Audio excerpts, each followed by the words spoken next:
we do eat with our eyes. You can't help but eat with your eyes. I mean, I think it's the human condition, but I think investors are also, even though we don't necessarily live by the design of a pitch deck, I think there is something in, if a founder has spent time working out the story, working out how to present, that means they know their business, they know their numbers, they know what they're doing, and therefore they can sell. So I think there's lots of implicit messages you can take out if it's a bit clumsy or a bit ugly. And I'm not saying that's fair, but that's, I think, is probably the case for most investors, that we do eat with our eyes. Wonderful. So thank you very, very much, everybody who has joined us. I can see we've got a whole bunch of people right now who've joined us for the latest in the Deck Roast series. The point of this Deck Roast series is very clearly to review some decks that we see that got sent to us as investors, to share what we really think. You know, I think all too often people are too quick, investors are too quick to really not share the things that we really think and the things that we know that are stopping, at the very least, investors getting onto calls with founders, and to really kind of share some of that knowledge. Now, perhaps sometimes when we market this deck roast, it seems a bit brutal. That's not the intent. We're going to be direct, and we're going to be candid, and we're going to be open and honest with all the founders who have present their decks. We've got a load of decks submitted, so thank you very much to everybody who has submitted, and the 3 founders who have very politely agreed and very kindly agreed to allow us to roast their decks in as best way we can. I'm very excited to have Dan Bowyer from Superseed Ventures on the call with me today. Dan and I have known him for a while. Dan, like me, is very candid, is very open, very direct, and we hope that through sharing some of these things that we see each and every day with founders, with decks that we review, and sharing them in a very open and direct way, that there's going to be a lot to be learned and a lot of learnings that people get to take away. Dan, do you want to just give 10 seconds, 20 seconds, just a little bit of background about you? For sure. Thanks for having me, David. Hello, everyone. My name is Dan. The VC firm is called Superseed. It's kind of in the name, but we do a bit of pre-seed.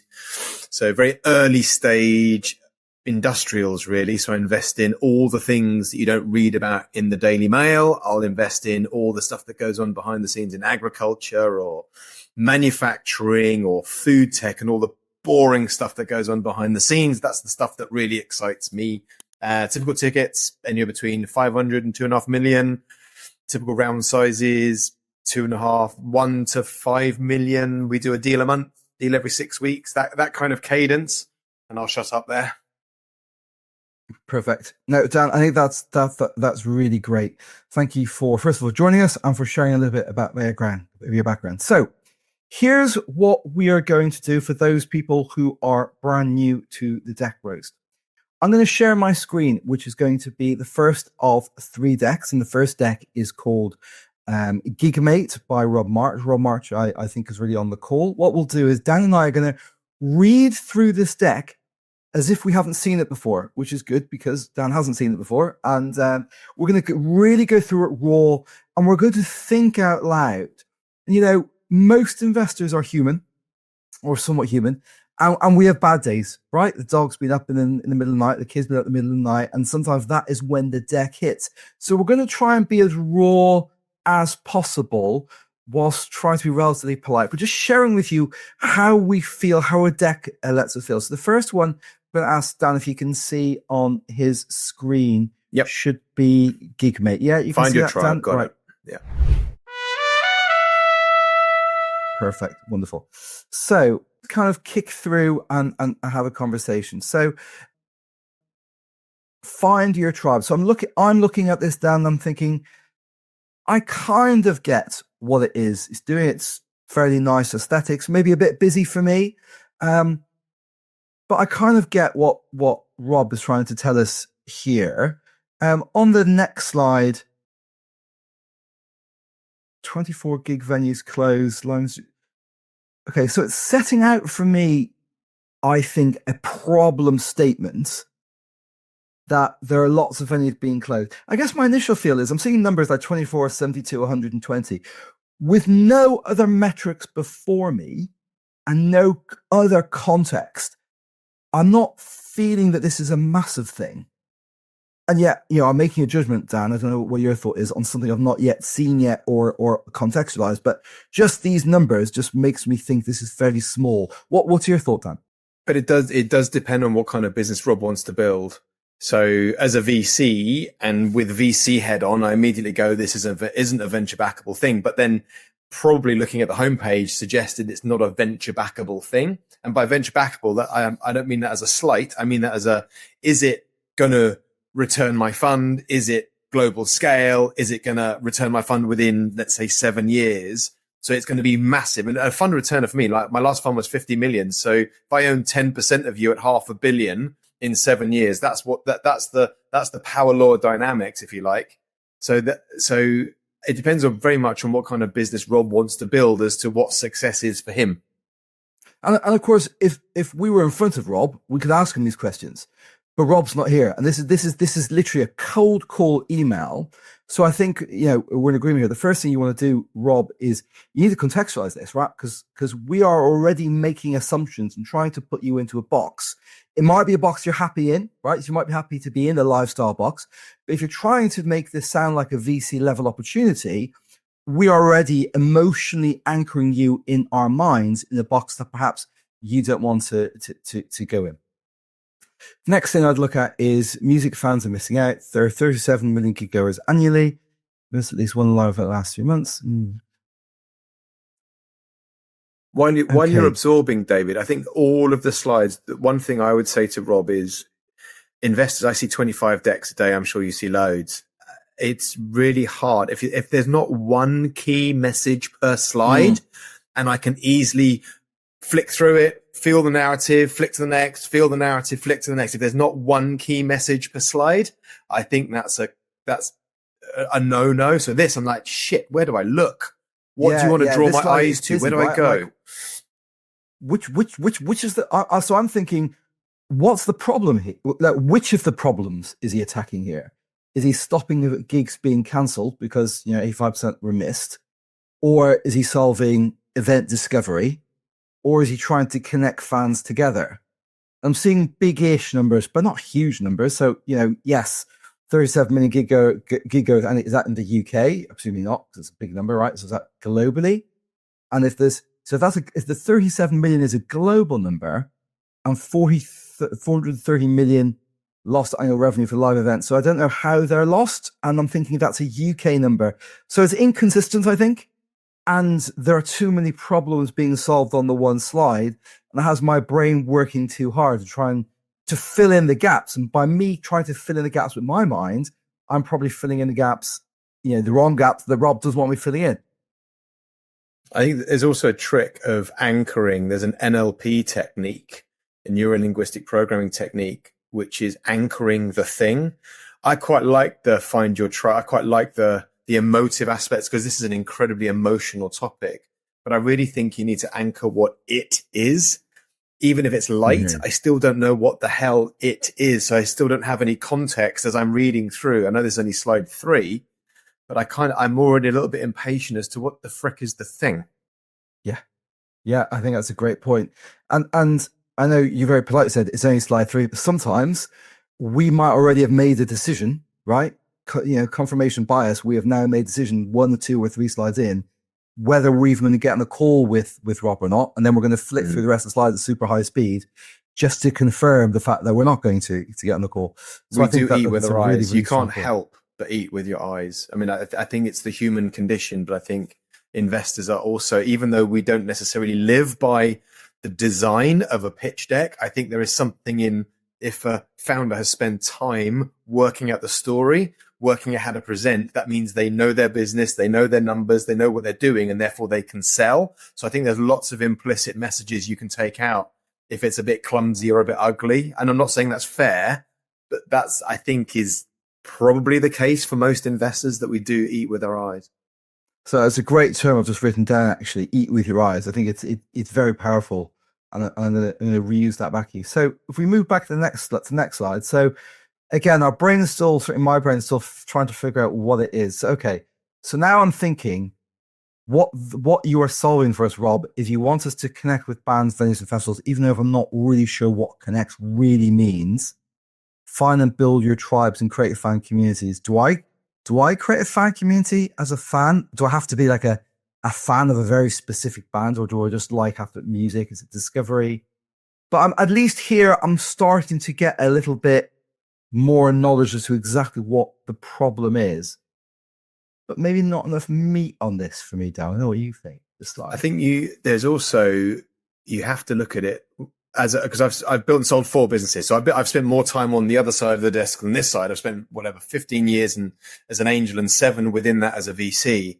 So it's, for me, you have to get in the investor's shoes and decipher the no's. And by that, what I mean is, if you look at this through an investor's eyes, you go, right, how is an investor gonna shoot this one down? A bit like what we're doing today, David, but how is an investor gonna say no on this slide? Because I'm a default no. I'm a bit of a miserable old cynic. I'm default no. So I'm still looking for those triggers to go, oh, this is interesting. You are worth speaking to. I do want to have another call. And that's another point. The only imperative of a pitch deck is to get a call. It's just to get the next meeting. You're not going to sell anyone on one piece of information. So its only imperative is to get the next call. But going back to the original point, if you can work out what the no is, or what the negative aspect is going to be per slide, then you can, it's a good kind of lens to then frame the content. And there's implicit and explicit in that content. So I'm kind of already thinking, I don't think there's anything I can do. How does this differentiate? What problem are they solving that I can't solve already with the plethora of apps that are already out there? So I'm already shifting deeper into no. So it's a bit long-winded, but sorry, bear with me. I think the answer to these things is, where is the investor going to say no to a slide? Just use that as a contextual lens when you're building your decks. Dan, are you a music fan? Who's not? I mean, I love music. Yeah. So okay. So I'm a more generic, I like music, but I wouldn't call myself a huge music fan. Oh, I see. And I'm wondering if there's a difference, right, between, as an investor, if I'm kind of posting an awful lot about, I love music, I went to this gig and that gig, would I be more interested in taking a look at this and getting onto a call?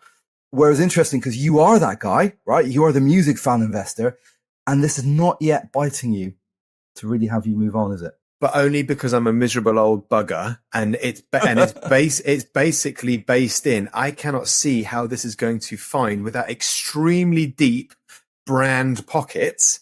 I don't know how this is going to find. What I'm looking for is, where's the hook? Where's the magic sauce? Where's the differentiation? Where's the thing that is going to give this even an inkling of a chance of going to market? Because this feels, looks, smells like lots of things that are out there, lots of things that I've experienced, lots of things. And it might be that we haven't quite got there yet in the deck, but it comes back to my previous point, which is deciphering the no and understanding almost like preempting the rejection or preempting the challenge, and then answering those things. I think with this kind of offering, you have to go there early, because investors are cynical old gits. And I think they're going to go, oh, I've seen this. This feels me too. How are you going to go to market? How is this going to make me money? It's not charity. How is this investment going to give me 3, 5, 10x in 5, 10 years, whatever it might be, whatever my profile is? And how is this 1 million that you're putting in being turned into 20 or 10 million? Okay. Yeah. I think we're seeing the thing here. So if we look at this, getting the band together, so this is Rob trying to tell us about the team. So why are you the team to do this? So in my view, I'm not getting, I can see some nice logos on there. Yeah, you were at M&S Bank and Chester Race, and I presume, Rob, you like music, and I don't know what Good Shift is or does what Mashbo is, but it's not clear to me why you are the team to do this. What is your deep technical domain knowledge that in itself represents a defensible thing? Who's building out the tech? Where's the tech guy? How are you going to keep ahead of everybody else? So I see what you're trying to do here, but I'm not sure this is doing it for me, Dan. I don't know. I'm not getting that you are the team to do this vibes. The cheese ball, you've nailed it, but the cheese ball question that VCs especially ask, and they sometimes ask this outwardly, it's not just an inner monologue, is why are you uniquely qualified to solve this problem? So find the lens. And also I like pictures. I want to see you. I don't want to see a white thing with on a background of somebody taking a photo at a gig. I want to see you. So I want to see photos of you, because we are humans selling to humans. But the cheeseball question is always, why are you uniquely qualified to solve this problem? Yeah, great point. Great point. And let's skip on a few more slides to go. So, right.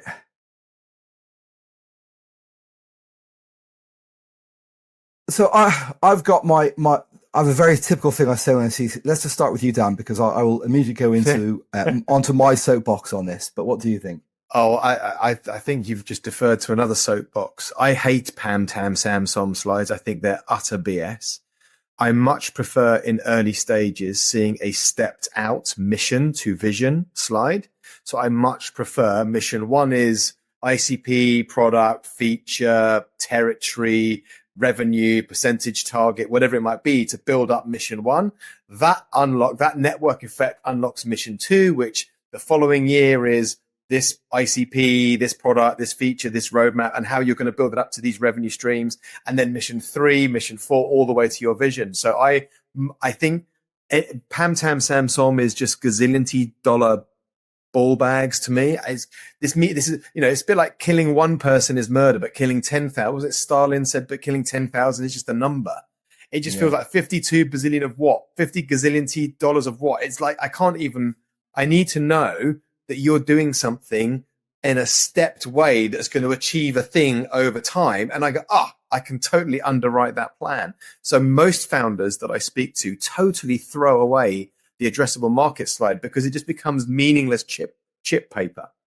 So the way I say it very similar. This is a top-down market analysis, which means absolutely nothing, right?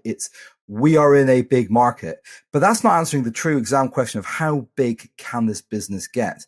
And the way you do it, as Dan outlines, is it's bottom up. You start by identifying who is your ICP, who is the buyer, what is the painkiller for the buyer you are solving, how many of them there are in the world, and how much you're going to charge them. Right? That's your that's a bottom up TAM. That's a totally different market. And then you've got to have some type of segmentation strategy, whether it's English speaking markets or it's some type of sub-segment of the market that you have a particular superpower, unfair advantage of distributing out to, of getting out to, or something. And that's your addressable market. And your obtainable market from the ground up is some typically single digit share of your addressable market. So I think ground up is the way to go. This slide doesn't tell me how big the business is going to get, which is important because I want to know if I'm putting in $1 million, how that turns into 10. Progress to date. Okay. So the only thing that I really care about is, do you have product market fit? Are you able to demonstrate to me that the tin of baked beans that you are selling is flying off the shelves and you can't make them quick enough? Because that's what you need to do. So you've got 1,000 beta users.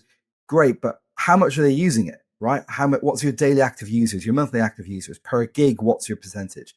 35 tribes. I still don't know what a tribe is. Monthly whatever. So it's not really doing a huge amount for me because it's not telling me that your hypothesis is being validated by the market.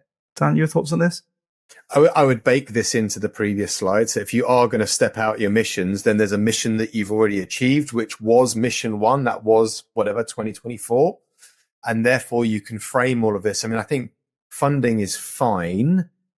You are always in a little bit of a challenging situation when you talk about grant funding as a founder, because, non-dilutive or free money is always challenging for investors. Sometimes it's a boon, and often, the fear is, are they going to become a grant entrepreneur? But I would bake this into the previous slide. I think this is too busy. It's word salad. I don't care to read it. But I would bake it in as a mission. So we've achieved this thing before, and maybe there's 2 missions that you've achieved before. And this is mission 3, which we're fundraising for. Then mission 4 will be next year or the year after. And then off you go to your vision. You have a very strong vision statement. I think there is certainly something in owning the word tribe or something. But I think Rob is assuming there's assumption in possibly the wrong area here around owning this notion of a tribe or bringing it to life within the notion of the deck. It hasn't quite landed for me yet. Okay, great points. Let's go to the last I think this is the last one. Yeah, okay, this is really the last slide. And we'll end on this. So this is the ask, right? So 300. So you're looking for 320K. I personally know who Liva Labs is, but I guarantee that most people won't. And so you have 230K, it's fully SCISable. Deliverables. So for me, there are three questions you need to answer on that slide: how much you're raising, what you're going to spend it on in detail, and importantly, and this is the bit for me that's missing on this deck, what are the commercial milestones you will have reached when you've spent all this money? I want to understand what you're actually do with it and what that's going to help you to do. And I think you're doing a lot about, so you're telling me how much you're raising, fine. I don't need to know the detail about Liva or that's fully SAS at this point. I've got an idea as to kind of where you're going to spend it on, could do in more detail, and you've got some deliverables, but I'm not sure that's really commercial milestone enough for me. Dan, what's your view on this?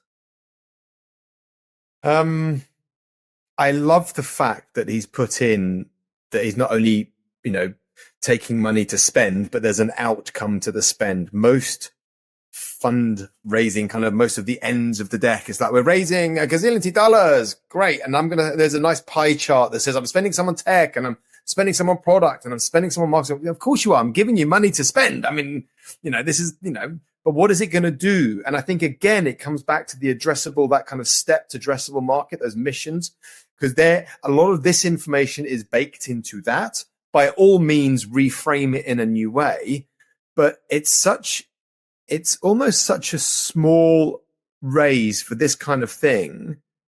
I'm less inclined. I would probably, cull 60-70% of the content here and go, look, we're raising 300K to achieve this thing and make it an emotional achievement. So bring it to life, because this is such an emotional topic. It all feels a bit flat, and this is like such a sexy, cool thing. So we're achieving this thing, which unlocks this next thing. We're raising this, and it's been broken down into that, and we're going to achieve these things over here. But I'd probably cull most of the content, to be fair. Dan, question: would you take a call with Rob on the basis of a cold call email that has hit? No. Okay. What is the one thing Rob could do to change this, to make it to the point that you'd go, yeah, actually, I would get on? Focus on positioning. The one key thing that is missing with this pitch is a position. So a position is not just what you do, it's also what you don't do, because that lot over there do that. So go over there for those things. But if you want this thing, you come here, because we are freaking awesome. So positioning is pitch plus differentiation, or pitch minus differentiation, depending on how you want to frame it. But the one key thing here with this extremely sexy, cool thing is why this, why you, why now, which is like my cheesy pocket phrase. But if you're going to frame this contextually, is why you, why this, why now? So how does this live in the competitive landscape? How is this going to go to market? How is this going to be, oh my God, I can't live without this thing? And that's what's missing from this pitch. Okay, get it. So, and we're going to move on to Alyssa. And I know Alyssa is on the call because I saw her earlier on. And I'm just going to share her deck. Bear with me 1 second. If you can tell me when you're seeing that, Dan. Yep, got it. So, if we can go to a Fluvialix, I think it is. I can't pronounce it. So, we predict flooding using AI. Okay, so I think I get it straight away. I get what it is. So, Dan, I'm going to let you take the lead on this one. Now, just talk us through what you're thinking as you see it. I've immediately got the fear, as in who is the customer. So the fear is baked in a number of ways. One is, who is the customer? And I'm assuming it's insurance, and I'm assuming it's, NGOs, maybe even flood defense people. I don't know, but my immediate fear is, shit, who is the customer? I totally buy On the news. I totally buy increasing. You're telling me stuff that I know. And I think there's a time to be assumptive and there's a time to be kind of eye pokey when it comes to investors. So I kind of get this. I kind of don't care already, but I'm thinking I'm stuck in kind of slight cognitive overload as who the hell is going to buy this and how much are they going to pay? So that I'm already baked in fear. So this is really interesting because our minds is trying to fill in the gap. This is always the danger, right? When you're sending over something, and because you know this deck, it's your baby, and you built the company and everything, etc. There are a whole bunch of assumptions that you already know and assume other people are making because that's your view of the world. But what Dan's illustrated, and I very much echo it, is I get what you're trying to do, so that's good, that's clear, right? You're trying to do analytics for flood prevention, but I don't know who's buying, who the buyer is, and therefore my brain is manually filling in the gaps, and I may get the wrong answer. So you need to almost feed that to me as I do. But yes, so those are increasing, hard to predict, and there's lots of losses. Do you know what I would do? This is one of those things. I don't know the team here, but there was a kind of a long-standing, very dull debate as to where the team slide should go in a deck. And if you ask, I mean, as with David's and my opinion, you ask the next investor, they'll have another bloody opinion and then another bloody opinion. So these kinds of things are quite frustrating because you'll think about things, you might tweak stuff, and then the next investor that you meet will tell you what you already had in your deck before David and I got involved. However, that kind of caveat aside, I think there is an argument here to have the team slide, because I'm assuming that whoever is building this is smart, from the domain, possibly technical. So my sense is load the team up front to allay the fear that I immediately went into, which is, this is a big problem, but how is this going to be solved and for whom? And my gut feeling is that the team and the credibility and the knowledge and the history of the team and maybe advisors and maybe other people in the team would unlock some of that fear. So if you have, and we'll see it in a second, because I'm not saying this, if you have a really strong, credible team, I'd probably preload it in this deck. I don't know how you feel. So this is a great point.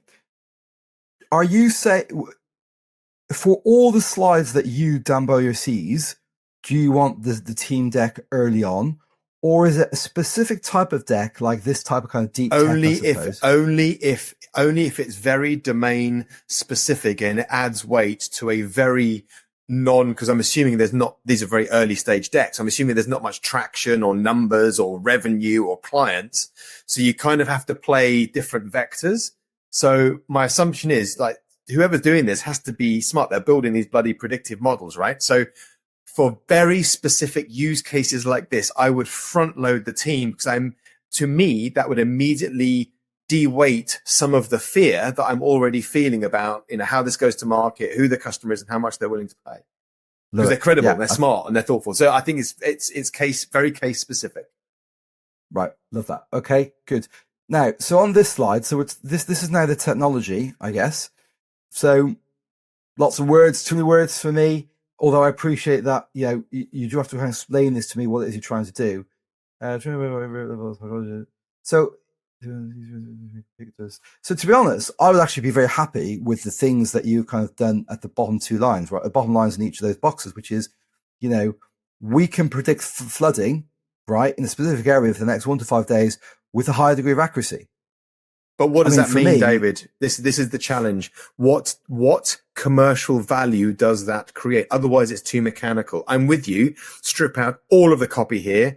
Our brains work in 3s, 4s, and 7s, right? That's how our psychology works. That's why politicians always go da da da da da da da da da da, because that's what gets stuff into our head. So I would do a 3, a 4, or a 7, probably a 3. So accuracy 89%, everywhere, anytime, or whatever the next one is. And that means commercial outcome, 25% less of that, 50% more of the other, $100 gazillion in your back pocket, whatever the value is.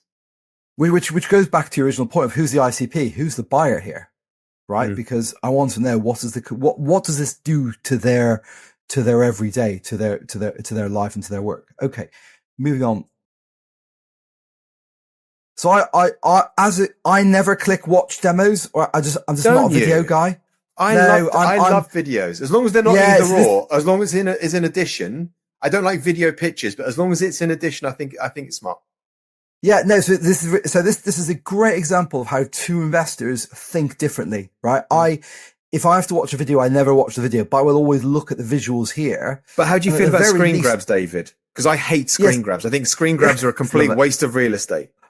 You see, I don't know, I'm the opposite, right? And this is why it's such a valuable thing. And it doesn't really help founders because like, well, what do I do? Well, you do what you've done here, Alyssa, which is you do both. So to me, I have a background in live traffic, road traffic analytics, right? So I get this, but still this fundamental point is who's using this? It's not even just about the buyer. It's who's in the room, who's making the go, no go decision. I mean, what happens? So for example, if you tell me there is a flood alert, first of all, who am I? And when you're telling me there's a flood alert, what do I do? What happens then? I don't know. So I get it. It makes a lot of sense. You got estimated value at risk of 130 million. And then what do I do with it? What's your view here, Dan? I agree. I think the only other thing that came to mind as you were talking was don't throw away titles. So saying, what does Fluvialix look like? I mean, I know that's what it is because that's what the slide is. To me, it's like putting problem, solution, And to me, it's a waste of screen real estate. So don't use the titles to hook or energize or educate or bring something to life. Don't go, here's what this looks like. I can see it because I can see that this is what it looks like. So don't waste that. Don't waste that screen real estate. Okay, interesting. Okay, so this time, so there's pictures here, unlike the last time. They need contextual. They need to be contextualized. Yeah, I mean, look, I'm seeing deep domain expertise. I think right, civil environmental engineer, special expertise in flood risk. If Nicola or Lisa or any of you are PhDs, I want to know that. You got a software engineer. I don't like mentors or advisors on slides, Dan. I don't know. Don't you? I don't. Sure if they're overloaded with, I'm with you. Some founders that I work with, because they're either a solo founder or it's very early, it's a tiny team. They overload with advisors, thinking that they can defer. It's like no. Don't. You've got this. You are awesome. This is awesome. Own it. But I think one is okay as long as they're really weighty. So I'm trying to work out if he is weighty. If he's really weighty, great. If they're not, then absolutely remove. But I wouldn't put Nicola co-founder. I would always contextualize very quickly in the bit like title, lead, body copy in a newspaper. Like, why is Nicola, the guru? Why is Alyssa the guru or the ninja here? So I would contextualize the skill. So what I'm taking here is I'm always looking for a number of things. Number one is deep domain expertise. And I think I'm getting that from a environmental perspective, right? Nicola is an environmental engineer and he's got flooding. I'm not seeing anybody with kind of data analytics background. So I would be expecting a really strong data analytics person because by definition, that's what you're doing. You've talked about training the model. So there's presumably AI. And I think, Dan, every deck we see, whether or not it does have AI, does not have AI, we'll always say it has AI. I'm not seeing the word AI here, which is great. But I would be expecting to see somebody really, really strong on the data side. I want to know, Alyssa, if your focus and thrust behind this business is marketing, it feels really early for me as a business like this to be focusing on marketing because you don't even have product market fit yet. You're not a former entrepreneur because you're building this. So you're a current entrepreneur. But if you are a previous entrepreneur, I want to know what you've done. Again, what qualifies you to be the right team to build this out? Full stack engineer, okay, fine. And Nigel, again, I think the point is really clear. It's mentors can be fine, but why are they heavyweight? And who's been in the room when go no go decisions around flood prevention, have been made? Who's done something about it? Who's had an alert flash up on their screen and seen an entire team move around and kick a kind of flood prevention plan into action? That's a little bit missing. It's not a terrible slide, actually. I think this is quite a good slide, but there's room for improvement. I think the other thing that's missing here is the why. There seems to be, I get the commercial why, or I get why the problem is being positioned or pitched, but maybe this is in the verbals. But I think there's obviously a reason why Nicola and Alyssa are doing this. So I'd love to see, maybe even in the text form, or maybe even as a slide, is like, why personally? Why does this make them get out of bed? What is their purpose? I think this is something that might add some more weight as well. That's really important. So what's their personal story for maybe they've so. experienced flooding or whatever else? Yeah, I think so. I love that. Yeah, I love that. Okay. So customer targets. So what immediately jumps out at me is you don't know who your customer target is because there's three of them, right? Now, I like the idea that there are maybe three sets of ICPs and you're going to use one, which is insurance reinsurance, to establish a beachhead. But you know, they're also, all three scream out to me supremely long sales cycles, right? They're big enterprises in the public sector, government, public sector, infrastructure is going to be public and private sector, insurance, reinsurance. They are private sector, but they're going to be incredibly long. They're not known for me being quick and innovative. And the other thing you have, Alyssa, in insurance is in each insurance company, you typically have whole engine rooms of people who are data analysts, who have been playing with data for years, who have all the tools, all the strategies, all the techniques to play with data and do loads of stuff with themselves. And I always worry when there is a data play to an insurer, that an insurer doesn't go, I could do this myself. Dan, what's your view? I don't mind as much as you mind three customer sets. I don't like them being equally weighted. I get there's beachhead market written under insurance, reinsurance, but insurance and reinsurance is, I mean, huge. That's not a beachhead market. That's vast on its own. So right. I would much prefer there was a smaller onion kernel or whatever the right turn of phrase is, because this just feels like, I don't really know who I'm going to sell it to. So I'm going to sell it to everybody. Boom, insurance, government, infrastructure, boom, the world. And that just feels like, fear. So I also would like to see a brownfield, greenfield target on here, which is, this is what we're replacing. Maybe this is coming up later in the deck. I don't know. Maybe this is what we're replacing, and this is what is novel, or this is what is new, but this is what we're better at, and this is what is new. So it feels like I'd like to see two vectors in here. One is a smaller, targeted, a bit like we were talking with Rob, that kind of mission that's stepped out, achievable, realistic things that you're going to do over time to get to your vision, which again isn't articulated necessarily, but maybe it's implicit. Maybe we can forgive that. But I think that stepped approach in these missions, and then to work out where you're robbing other people's lunch, where you're stealing their lunch, and where you're doing something new or novel. Because this, my other immediate fear is, if you're going in with this whole brand new thing and you've got to go and educate before you sell, that's sometimes suicide. So that's a really, really powerful point, right? So we don't really want category creation here. We want ICPs, ideal customer personas, who have this problem each and every day, worry about this problem each and every day, and are already solving it in some other way. And you're coming along and you're solving it in a far, far better way. I also think, by virtue of the fact that you've said the word England twice, you're telling me that you're only targeting, or you're starting off targeting, in the UK.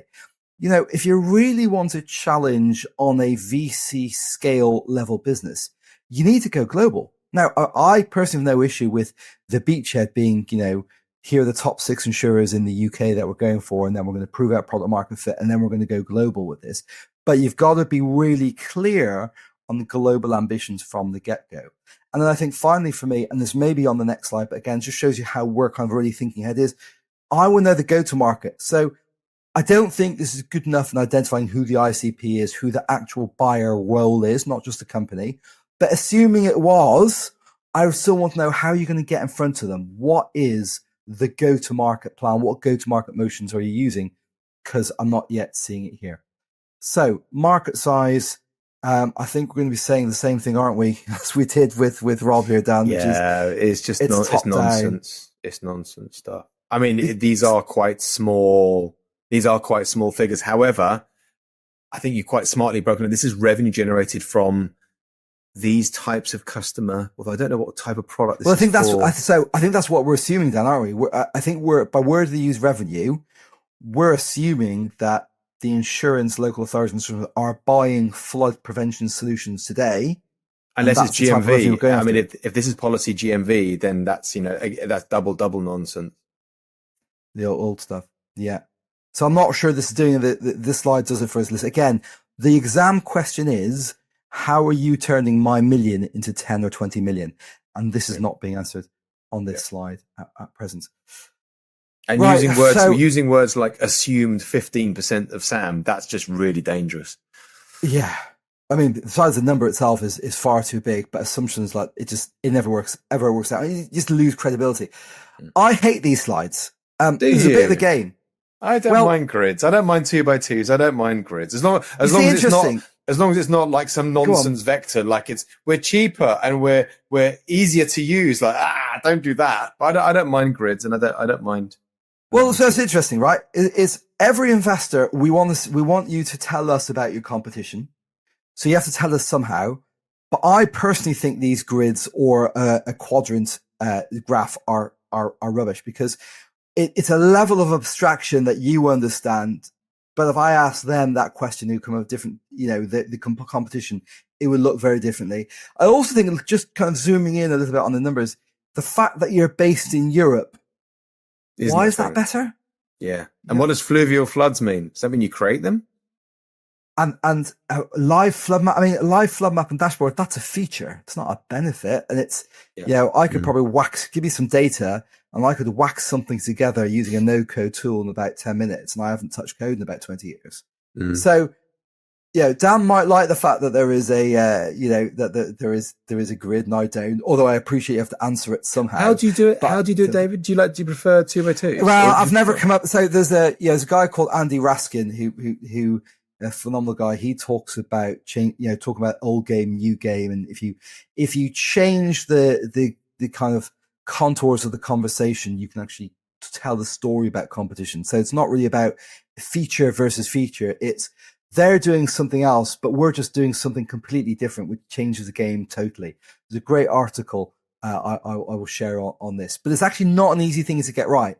I want to know, are they doing what a lot of founders do, which is assume that other people aren't as good as them, or are they doing the sensible thing, which is everybody else out there is doing at least as good as we are, but this is our secret sauce. This is why we have a superpower that is better than everybody else. And maybe it's a distribution advantage. Maybe it's a deep domain knowledge advantage. No, I don't buy that. I don't buy that. I don't buy. I don't believe. I mean, technical moats don't exist anymore. I think that's unless you are hyper quantum, hyper fusion. I think you can forget about that.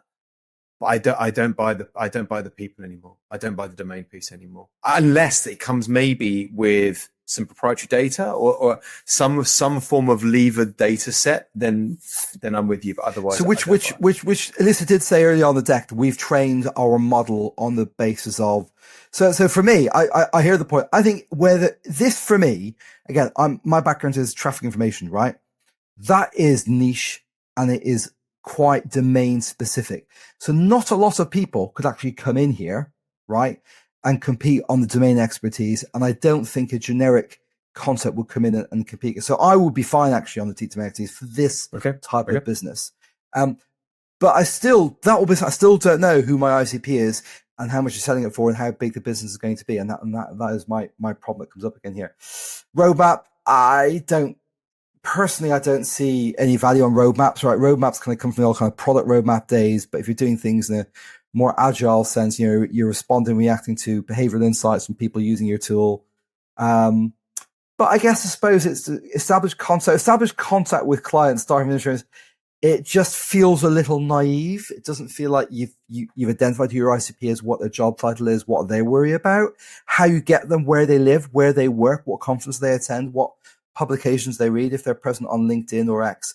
So I would rather see a really well thought out go-to-market strategy here, and this isn't it for me. Dan? I would, again, I know I'm a broken record. I would use the stepped missions for this. I quite like that it's a meandering river, although why the rocket ship isn't a boat, I don't know, but I quite like the fact that that makes me smile. Like you say, the titles, I mean, leaders in catastrophic prediction it's meaningless. Launch Fluvial second gen. That's all about you, not about me or them, and never frame things about you. It's always about them. So this is This is word salad. It's obviously light because there's not much, which is absolutely fine. It's early days. It's messy. It's startup, right? That's okay. But don't waste screen real estate. You don't have any to waste. And I think the other thing that for me is just in the top right there is assuming I've read this long enough, right? And I've not lost my interest, which I think is a danger on this slide. You're a flood prediction management tool. Why are you going to wildfires? I know it's 5 years down the line and 5 years in eternity. I know it's a disaster prevention thing, but what is it about flood management that allows you to better predict wildfires? Maybe by then it becomes a distribution advantage thing because you've built all the relationships with the insurers, with the public sector, with the kind of reactive rescue organizations, and therefore that becomes a distribution advantage thing. But I do wonder whether the credibility piece comes there. Well, hold on, David. I don't know if I've missed this, but how much is this problem worth? How much are insurers losing now because they don't have the right predictive tools? Is that in here? I can't remember. So it's a great point. There was for me, it's a great question. There is not enough detail on this slide for me, or were there any other slides that have? There must be something here, Nicola and Alyssa. There must be something here. You must have the data. I get the human side. I kind of don't care because it's kind of an assumption, but there must, if the existing tools are serving insurers so badly that they're losing money and that problem is getting worse, you're also framing this as a future problem because investors are investing in the future. They're not investing in today. They're investing in tomorrow and 3, 5, 10, 20 years. So that I think that is something that's missing from this deck, I think. And I think this is about as close as they get in the entire deck, but doesn't come anywhere near close enough. I think your points are very valid. Let us just quickly flick to the end. Okay, so for me, the title's fine. It's a bit cheesy, but it's fine. So again, for me, they ask how much you're raising, what you're going to spend on, and what commercial milestones will you be at. So we're going to raise 500k. Use of funds is fine, but it doesn't tell me what commercial milestones you're going to go for. I think exit strategies are very Marmite. I'm really interested, Dan, what you think of this. I don't really think, I don't put a lot of value in exit strategies. For such an early stage deck, I think I'd rather you be focused on building out the business and exit will take care of itself. Never, ever put an exit strategy in a deck. Okay, good. So you're in agreement with me there. And then why should you invest? The only reason an investor invests, Nicola and Elisa, is because you're turning their million into 10 or 20. That's the only reason. Lots of investors will say, we're in this for the impact and want to see change in the world, and climate change is very important. And yes, that is a secondary, but fundamentally, it is a commercial capitalist exercise. How are you going to turn my 1 into 10 or 20 million? Dan, your thoughts on the slide? You've nailed it. I mean, take out exit strategy. I love the fact that you kind of put in a why. I love the fact that you think about a why, but helping anything, whatever, even an impact, and I am using dirty inverted commas as I say the word impact, whatever they have on their website, I promise you, if you are not building an investable return, it's almost an incidental. The saving the babies, the cleaning the water, the making the world a better place, that has to be an incidental. That's an implicit aspect. This is not about building a better future. This is not about, the challenges posed by climate change. This is solving a really important commercial problem that also incidentally saves all the babies, cleans all the water, makes the world a better place, or whatever the thing is. But I think you'll find that we are such a hard and nasty bunch of people that you have to talk to the commercials. We do like babies here on Deck Roast, but I think the point is very clear. I like mine extra crispy. So we'll move on then to our final, and I'm going to make these videos available. And I'm sure Dan will be very happy to answer some short questions separately, but we will make these available. I am going to share the very last deck for today, and we're going to have Jürgen.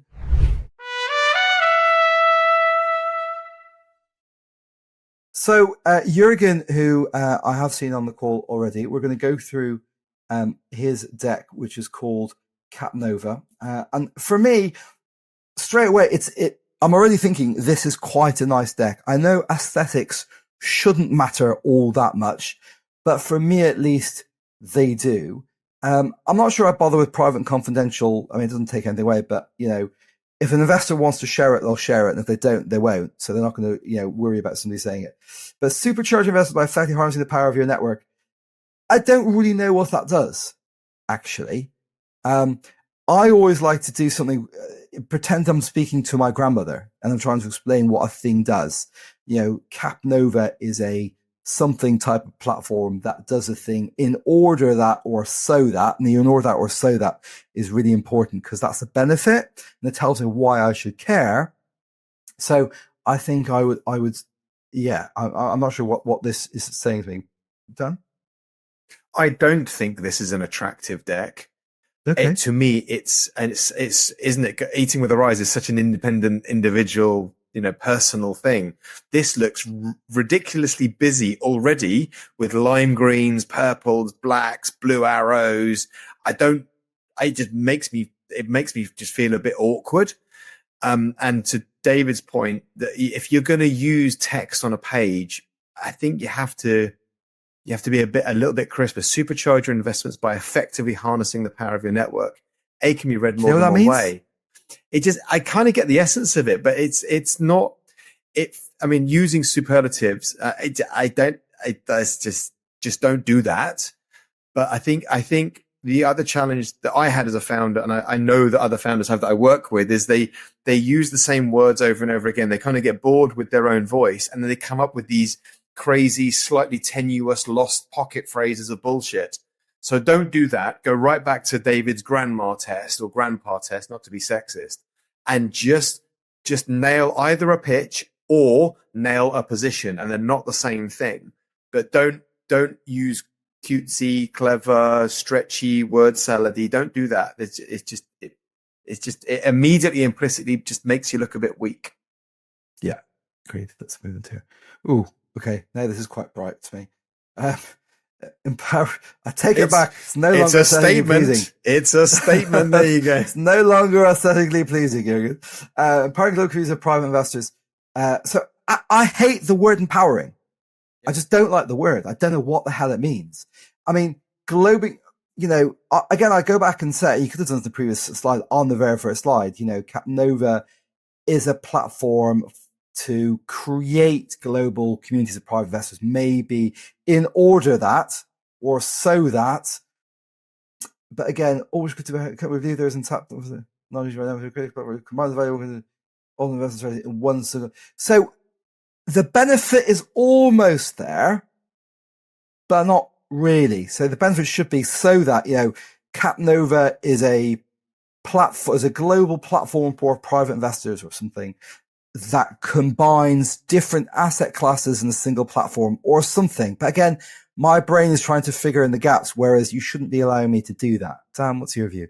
No, I totally agree. You've got 3 and or possibly 4 messages here. Which one? Going back to what I think was talking about with Rob, just one key message per slide and let me move on and then build the narrative from one message to the next message to the next message. This is already cognitive overload in a lime green wrapper, which is hurting my eyes. Don't narrate your own slides. So, we all want our money to work harder. Some of us are beginners. So that's complete word salad and nonsense. Is pointless. Don't narrate your own slides. But to David's point, I totally agree. Come up with a very powerful pitch, preferably a position, because a position is what you don't do and what competitors do and what effectively, implicitly, why you're not doing that, but why this is the opportunity and why this is the investable thing. So my preference to pitching is always to position rather than to pitch, because the pitch is implicit. But yeah, I think you need to cull 3/4 of this and come up with a really powerful positioning statement.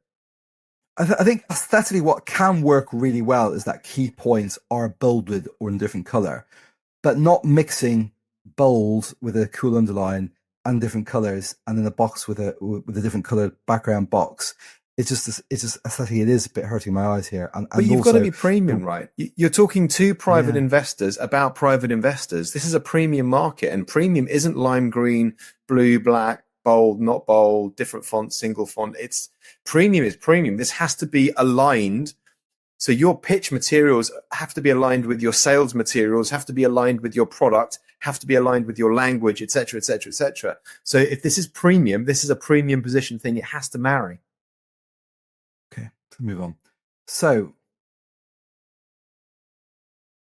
you see, this slide should be your first slide, Jürgen.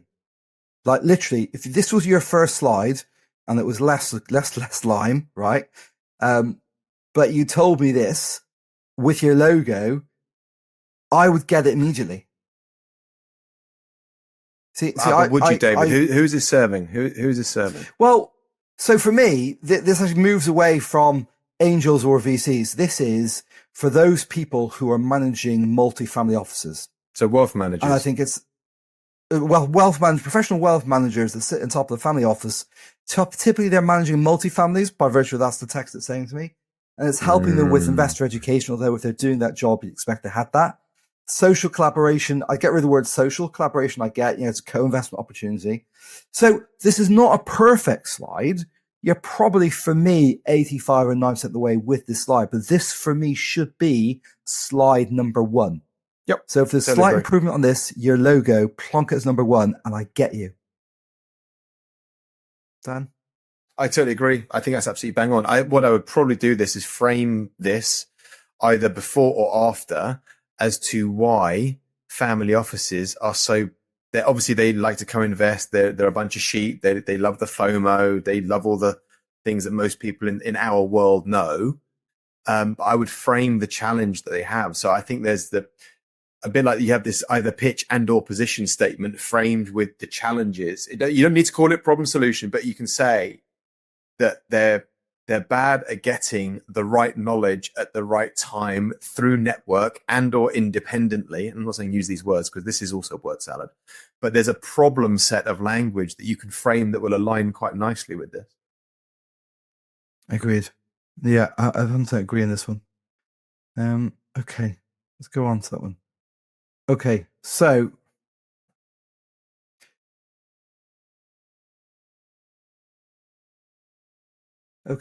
aesthetically, actually, so just my design style, I quite like this, even though it's still a bit kind of on running lime green there.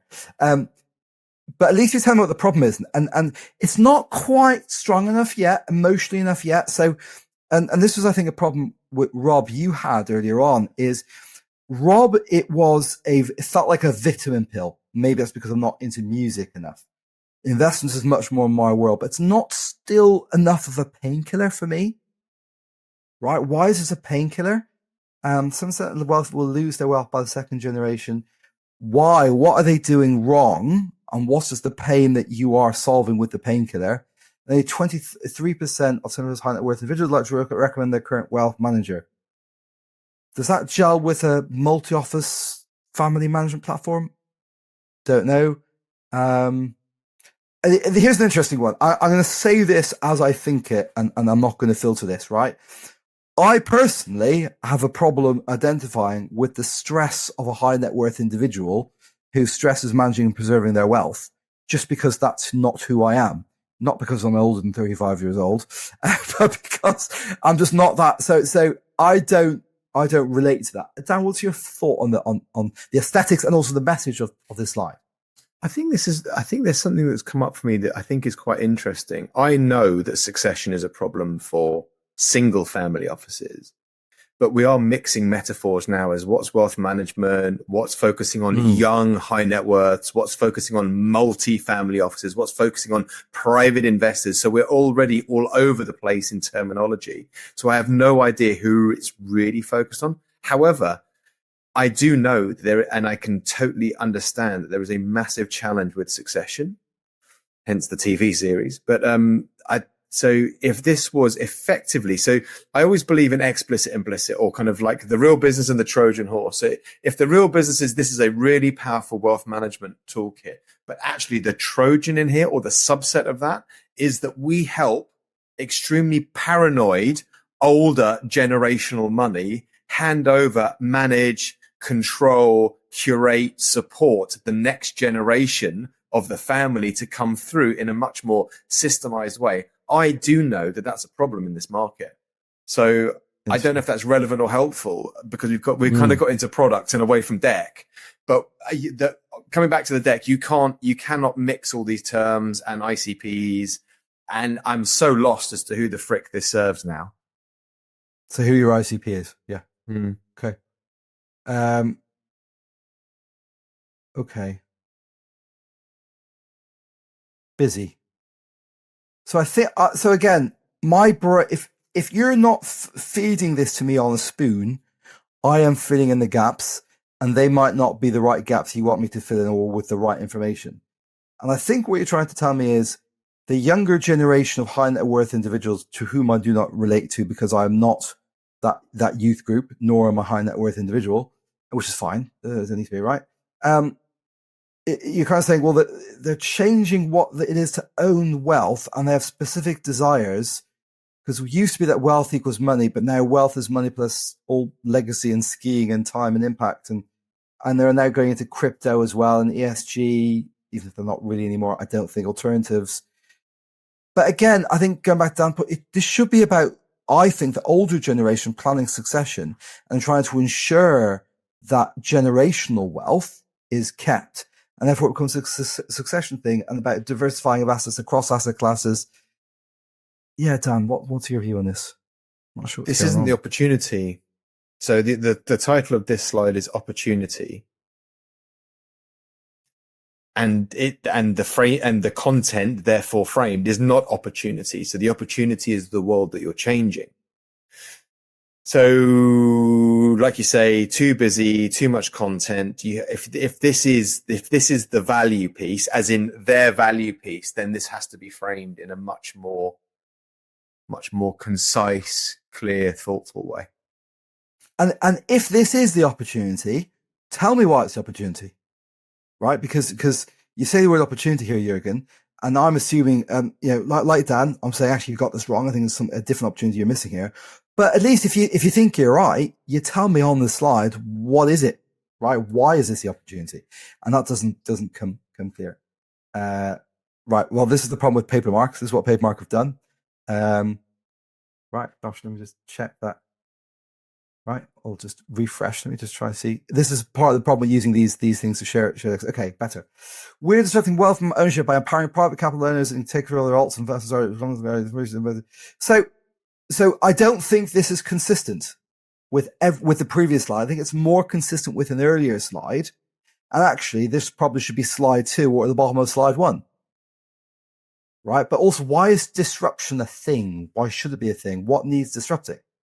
Again, using that word I hate, empowering. But this is now private capital owners. But previous slide, it was all about under 45 high net worth individuals or wealth managers. So I'm just kind of a bit concerned about lack of consistency here. And I'm not sure, as Dan would say, who the frick this is aimed at. Dan, what's your view on this? Yeah, I don't know what this slide is for. A, it's repetitive. B, it's contradictory. I don't know. Oh, now we've gone into AI. Bloody hell. I've just seen that. This is nonsense. Delete it. Right. We're going to go to that. I'm going to, because I can see there's 18 slides, of which quite a few you could have kind of combined already. So we're going to move a bit quicker on this. So this is, okay. This is sales operations manual, isn't it? Join communities you like. Expand. I know what you're trying to do here, Jürgen, but I don't think it works. I think you're trying to tell us that, again, just focus on benefit. And as investors, I think by this stage, we're really jaded when we see AI driven, AI powered, because every deck is just AI is purely a tool in the toolbox. No more than that. And they're talking about business just like the best business angels do, but you were a family office before, which I know is a professional glean on top of a gloss on top of an angel. But yeah, I don't know what you think. I think this is sales or ops. There's no value here. This is all about you and what your platform does for you. I think you have to frame this to value. I'm being a bit of a dick on purpose, but access their private deal flow and invest when you feel like it. This is like above the fold web copy to me. This has no value to an investor. Yeah, I'm gonna move on to this one.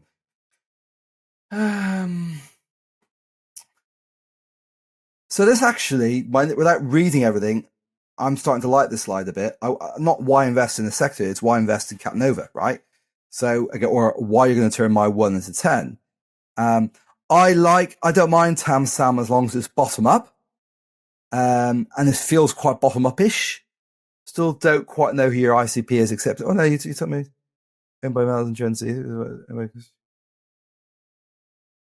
So I am getting the overall sense that even though I don't really know what your market is, and I'm not kind of clear what your ICP is, because it seems to have shifted, that there's something relatively big is here. It's not gargantuan, but it's, Dan, what's your view on this? I love that he's put in why now. As I said before, why you, why this, why now has to be, if you forget everything else in a deck, just cover those three things. But this to me is so much word salad. I don't buy it. I don't care. I don't want to read it. So I think, why invest in this sector? Fuck the sector. Sorry, excuse my French. This is why invest in you. I don't care about the sector. I care about you, you as the pitch, and you, this opportunity as a you. So I'm frustrated now. Okay. Why invest in us? So this should have been combined with the previous slide. Okay. I mean, the only reason, again, why to invest in you is because you are a better bet at turning my 1 million to 10 million or 20 million, as opposed to any of the previous two opportunities that also want my £1 million and only have a certain number of £1 million tickets to hand out. But also, you're telling me, so actually, I mean, you can reveal this so much better, right? Because what you're saying is, from here, the problem that multi-office family managers are doing or have is they're trying to manage their investments and collaborate by using WhatsApp and Telegram. Great. So they have a problem. They know they have a problem, which is they need to collaborate better and co-invest better, and they want to hunt in packs. And they're using existing tools to try and fix that problem, called WhatsApp and Telegram. And we now do this better. That's how you should be doing this slide. And there's other stuff here. There's like, okay, my compliance is quicker, my admin is quicker, more efficient. I don't have to hire as many associates, maybe, or whatever else. I save time, cost. Yeah, Dan, your thoughts on this? The stuff here. I like the fact that, is it Jürgen? I like the fact that he's now framing value. I like that. I think you're right about the channel stuff. I think that's interesting. I'm trying to think, if I was whatever, a wealth manager, a single family, a multifamily, somebody in succession, if I was in that set, what problems do I want to solve? I want to not look stupid. So I want to be doing deals that I can brag about in the pub with my buddies, or in the private members club with my buddies. Wine bar, yeah. I want to get access. I don't have access. So if what you're saying is WhatsApp and Telegram and whatever it is just like slow access and not necessarily, I want access. I want quality. So I want speed, quality. I want to be heroed. I want to have the inside track. I want to have the little black book. So I love the fact, I don't like the fact that you're framing, time saved, because that's like, I don't really care about 5 hours saved necessarily. But if that 5 hours saved means that I have all of the other positive signs and I'm doing it, in a faster time scale. But I love the idea that there is a value being framed. I don't think it's the right value or in the right lens, but I like the fact that this slide is now starting to frame value. Okay, so I'm going to quickly race through the remaining slides now, because there's still another 10 to go. So, so we're going to spend 30 seconds on each slide, Dan. So, and let's be super raw. What do you think? And you're not spending all your time on this. What do you think for 30 seconds on this slide?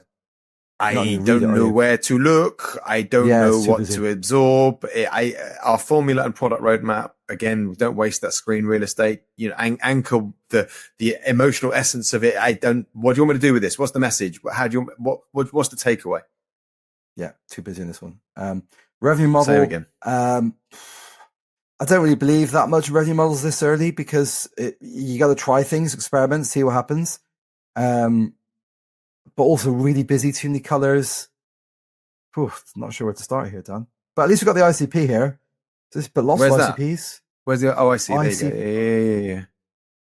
A-level celebs. I mean, where's the go-to-market strategy in this? How do you get to the A-level celebs? How do you get, I mean, it could be, Jürgen, that you go skiing with the high net worth individuals. I don't know. And hopefully you're going to tell us in a minute, why because you run a high-end skiing resort for high net worth. I don't know. These gits are terribly tight-fisted with these kinds of products as well. Yeah. Okay. Go to market. Sure. I like you have a go to market strategy. It's very busy. Though. Where my eyes are going. Where's the flywheel? You told me I'm looking at a flywheel. Where's the flywheel? It's this is not a flywheel. This is a flowchart. It's a flow. I think the flywheel's supposed to be this bit here in the middle. Okay, it's like, whoa. Okay. It's a rounded square, not a flywheel. Okay. Okay, but I like you've given it a go, but I think there's work to be done on this one. Whoa! Yeah. Oh my Lord and Lord! Yeah, I don't know. I'm going to give you marks, Jürgen, for trying this because actually, going back to my point that you said to me before, Dan, this is probably a better way that I personally prefer. Kind of like a scorecard rather than a quadrant, but it doesn't actually. I just took a poop. No, I don't know where to go. Oh my Lord! Right. Oh my Lord! Less said in this one, the better. I'm afraid. Okay. Favorite. Right. Okay. So investment start. Yeah. Great. Okay. It is fair. Great, but there's one interesting thing that I wanted to wait until now to say is you're our kind of guy.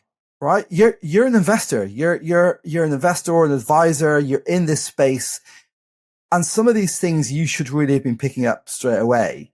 I think you've done the tunnel vision thing. You've gone so deep into your baby, into your thing. You've kind of lost sight of the advice I presume you would have given as an advisor, speaker, and introducer to some of your clients. And you can't tell me that you're founder market fit. You have to let me infer that you're founder market fit, which is easy because it looks like you are. But it's a bit like when people tell me that they're a visionary, I say, well, go and find my car keys. Then it's like you can't tell me those kinds of things. And I would remove the notes. If you're explaining, you're losing. Yeah, that note. Remove that note. Yeah. And you're not wearing a gilet, so you're not a proper investor, clearly. Right. You can borrow mine, it's fine. You got your ask here. So you got 500k. As I say, I'm not a fan of, don't mention the vehicle you're using because it might turn out to be a price round. Use of funds. So use of, that's your milestone, right? So by 500k will allow us to build a community of 2,500 users, which will bring us to a revenue point of what, or allow us to create our product market fit, or we'll be in 16 multi-family offices of at least 2 families per office, or whatever. But you're telling me what the thing is, what your mission is, and your purpose is. I'm not a big fan of missions, not a big fan of purposes. I'm certainly not a fan of telling me this when you should have told me that if you had to tell it to me, like on slide 102, not on slide 15. Dan, your view on this.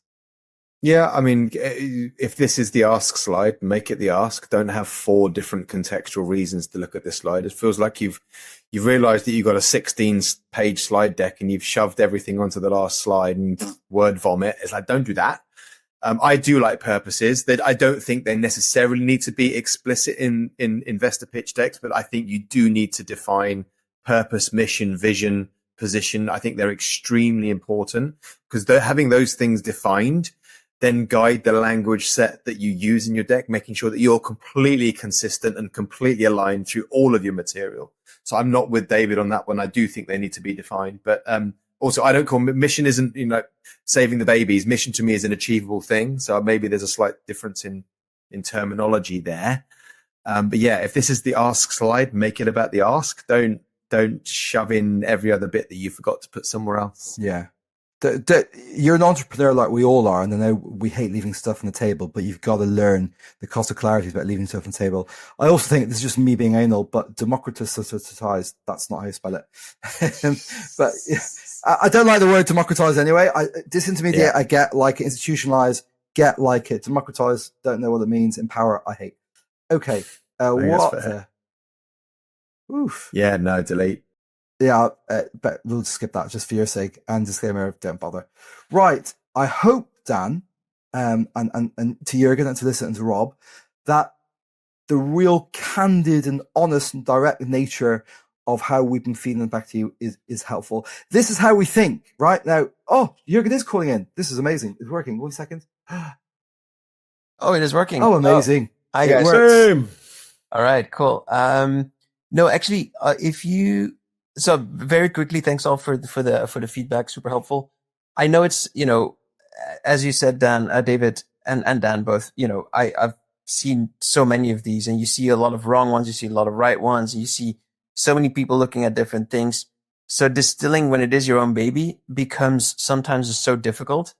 I think I can't do it, Jürgen. We have to go and pitch for our investors, and I'm still arguing 7 years later with my co-founder all of these things. Everything that I've talked to you, it's cobbler's wife. We are the worst at this.